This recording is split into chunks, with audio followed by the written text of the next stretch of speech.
کرتے ہیں وہ ہمارا ایمبیسڈر بھیجتا ہے ہمیں، اور وہ 7 مارچ کو میٹنگ ہوتی ہے جس میں واضح طور پہ دھمکی دیتا ہے کہ اگر عمران خان کو آپ یہ عدم اعتماد میں نہیں ہٹاؤ گے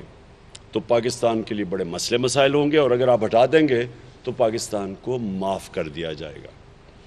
ظاہر ہے اس کو پتہ تھا کہ کس نے آنا ہے،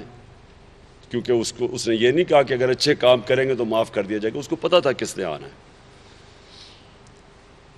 ابھی عدم اعتماد کی جو وہ موشن وہ ٹیبل نہیں کیا گیا تھا اسمبلی میں، اگلے دن وہ ٹیبل کر دیا جاتا ہے۔ ہمارے ایلائز کو ایک دم لگتا ہے کہ وہ بڑے برے حالات ہیں پاکستان کے اور ہم تو اس کی پارٹی کے ساتھ نہیں رہ سکتے۔ پھر ہمارے جو لوگ جو ہماری پارٹی سے 2-3 لوگوں سے امریکن ایمبیسیز میں جن کی میٹنگ ہوتی رہی تھیں، وہ سب سے پہلے فیصلہ کرتے ہیں کہ جی یہ تو ہم پارٹی چھوڑیں گے، اور پھر وہ اور لوگوں کو بھی 20-20 کروڑ روپے آفر کرتے ہیں۔ ہماری پارٹی کے اندر یہاں بھی لوگ ہیں جن کو 20-20 کروڑ روپے کی ایم این ایز کو آفر کیا کہ پارٹی ہماری چھوڑ دی جائے۔ میڈیا کے اوپر پوری کیمپین چلتی ہے، اور یہ طریقہ ہے کہ میڈیا میں برا بھلا کہو کہ یہ اس سے بری حکومت آئی نہیں، یہ حالات بہت برے تھے، تو وہ پوری اس ساتھ کیمپین چلتی ہے میڈیا پہ۔ اور جو سب سے افسوس کی بات ہے میں آج اپنے ملک کے سامنے رکھنا چاہتا ہوں کہ یہ سازش جو ہوئی تھی یہ میرے خلاف نہیں ہوئی، یہ پاکستان کے خلاف ہوئی ہے۔ گورنمنٹ کو تب ہٹایا گیا جب پاکستان کی تاریخ میں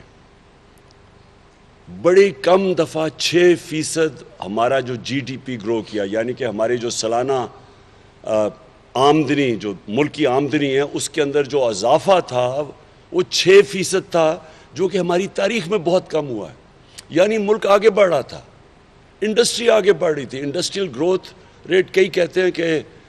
60 کی دہائی کے بعد، 1960 کی دہائی کے بعد یہ سب سے بہتر انڈسٹری کے لیے وقت تھا وہ بڑھنے کا آگے۔ کسانوں کے لیے سب سے بہترین ٹائم تھا کیونکہ پیسہ ان کو زیادہ ملا، ہم نے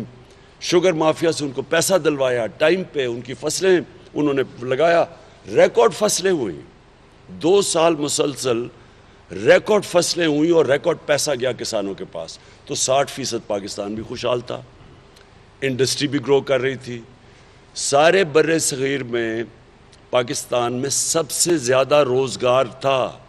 سب سے کم بے روزگاری تھی مقابلے میں ہندوستان اور باقی جتنے بر صغیر کے ممالک تھے۔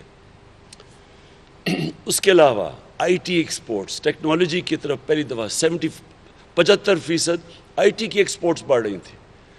تو ملک تو ہر طرح کے طور پہ آگے بڑھ رہا تھا، کرپشن کا کوئی کیس نہیں تھا، کوئی عمران خان باہر گھر نہیں لے رہا تھا، کوئی اس ملک سے پیسے منی لانڈرنگ نہیں کر رہا تھا، اس کی کوئی جائیدادیں نہیں بن رہی تھی، کوئی اس کے رشتہ دار سارے عہدوں پہ نہیں تھے۔ تو کیا وجہ تھی کہ اس ٹائم پہ جب ایک مشکل وقت سے نکل کے پاکستان یہاں پہنچا، یاد رکھیں بینکرپٹ تھا ملک جب ہمیں ملا 2018 میں، سب سے زیادہ پاکستان کا بیرونی خسارہ تھا جس کو کرنٹ اکاؤنٹ ڈیفیسٹ کہتے ہیں، $20 ارب کا تھا تقریباً۔ $20 ارب کا خسارہ، ملک بینکرپٹ، پیسے ہمارے پاس تھے نہیں، اپنے باہر کی جو لائبلٹیز تھی ان کو دینے کے لیے ڈیفالٹ کے قریب تھے۔ وہ پاکستان بچ کے نکال رہے تھے تو اوپر سے کرونا آ گیا، جو صدی میں ایک دفعہ اتنا بڑا بحران آتا ہے۔ اس میں سے دنیا اکنالج کرتی ہے کہ جس طرح پاکستان اس بحران سے نکلا ہے، اور ساتھ والے ہندوستان کا موازنہ کر لیں، اس طرف ایران دیکھ لیں، دونوں ہمارے ہمسائے ہیں، ان کے مقابلے میں جس طرح پاکستان نکلا تھا، جس طرح ہم نے مینیج کیا اس کو، دنیا مثال دیتی تھی ہماری۔ جدھر آپ بڑے بڑے ہمارے سے ملک جن کے ادارے ہمارے سے بہتر تھے ان کے برے حالات، امریکہ کا کیا ہوا، یورپ میں کیا ہوا، اس کے مقابلے میں 22 کروڑ کا ملک، ہم نے اپنے لوگوں کو بھی کرونا سے بچایا، اپنی معیشت کو بچایا، اور وہ ریفلیکٹ کرتا ہے کہ تیسرے سال میں 5.6% گروتھ ریٹ ہوئی، اور چوتھے سال میں جو اب سامنے آ رہی ہے 6%، تقریباً 6% گروتھ ریٹ۔ اس کا مطلب ملک سسٹینیبل گروتھ پہ نکل گیا تھا، صحیح معنی میں آگے نکل گیا تھا۔ اس وقت اس حکومت کو سازش کے تحت ہٹایا گیا، اور اس کے بعد کیا ہوا ہے ملک کے ساتھ؟ ساری قوم کے سامنے بتایا گیا تھا بڑے تجربہ کار یہ لوگ ہیں. اب پتہ چلا ہے کہ صرف تجربہ صرف کرپشن میں اور کرپشن کے کیسز ختم کرنے میں اور انتقام لینے میں اپنے مخالفین سے. ان کا تجربہ اکانومی میں جو اب نظر آ گیا ہے، جس طرح روپیہ گر رہا ہے، جس طرح سٹاک مارکیٹ گر رہی ہے، جس طرح کی مہنگائی ہو رہی ہے، جس طرح کا ابھی مہنگائی آنی ہے، کیونکہ اب جب یہ جو جس طرح روپیہ گرا ہے اس کا سارا اب اثر پڑے گا تیل پہ، ڈیزل، پٹرول پہ، بجلی پہ، جو باہر سے چیزیں منگواتے ہیں، گھی کے اوپر، کھانے دالیں، یہ ساری چیزوں کے اوپر اب مہنگائی کا پورا اثر آئے گا. اور اس کے بعد جو کانفیڈنس تھا، یعنی جو ایک دم انڈسٹری آگے بڑھ رہی تھی، جو کانفیڈنس تھا، اوورسیز پاکستان ریکارڈ ریمیٹنسز بھیج رہے تھے، ریکارڈ ایکسپورٹس تھی پاکستان کی، ریکارڈ ٹیکس کلیکشن تھی. پاکستان کی تاریخ میں کبھی اتنا ہم نے پیسہ اکٹھا نہیں کیا، جس کی وجہ سے ہم نے اب ڈیزل اور پٹرول کے اوپر ہم نے سبسڈی دی، یعنی عوام کے اوپر وہ بوجھ نہیں پڑنے دیا کیونکہ ہمارا ٹیکس اتنا اکٹھا ہوا. اس سے موازنہ کرے اس حکومت کو. آج ان کے پاس نہ کوئی پلان ہے، نہ ان کے پاس آج کوئی روڈ میپ ہے. فیصلے یہ کر نہیں سکتے، فیصلے کرتے ہوئے ڈرتے ہیں. نیشنل سیکیورٹی کونسل کو کہہ رہے ہیں کہ آپ پٹرول کی قیمت اور ڈیزل کی قیمت بڑھانے کے لیے وہ فیصلہ کریں، یعنی کہ جو پاکستان کی فوج ہے اس کے اوپر سارا بوجھ پڑے، اپنے اوپر ڈالنا نہیں چاہتے. باہر سے بیٹھ کر ایک ان کا ایک مفرور سزائے یافتہ وہ وہاں سے بیٹھ کے ایڈوائز کر رہا ہے. یہاں 60% کیبنٹ بیل کے اوپر ہے، ضمانت پہ ہے.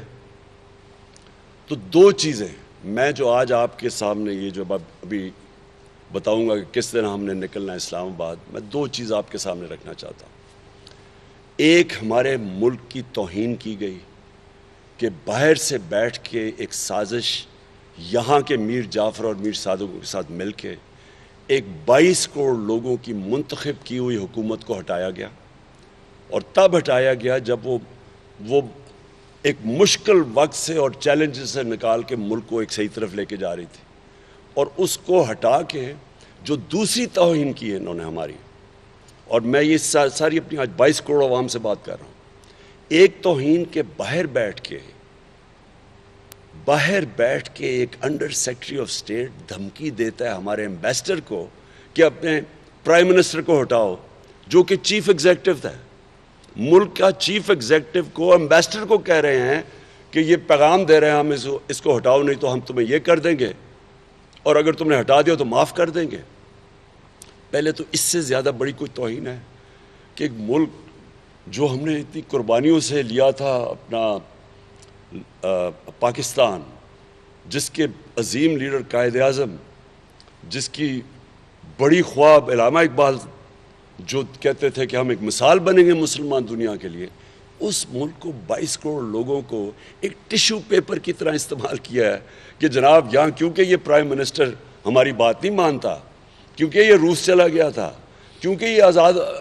اپنی انڈیپینڈنٹ فورن پالیسی بنانا چاہتا ہے، اور کیونکہ یہ ہمارا حکم نہیں مانتا، اس کو نکالو. اور اس کو نکالا گیا. اور آپ کو میں یہ بھی بتا دوں کہ یہ کس چیز کے اوپر، وہ مراسلے کے اندر وہ جو وائپر میں کیا لکھا ہوا ہے، اسے کہتے ہیں جی یہ روس کیوں چلا گیا. یہاں سے بتایا گیا، جنہوں نے بھی بتایا، جنہوں نے سازش کی، کہ جی وہ اپنے طور پہ گیا تھا روس.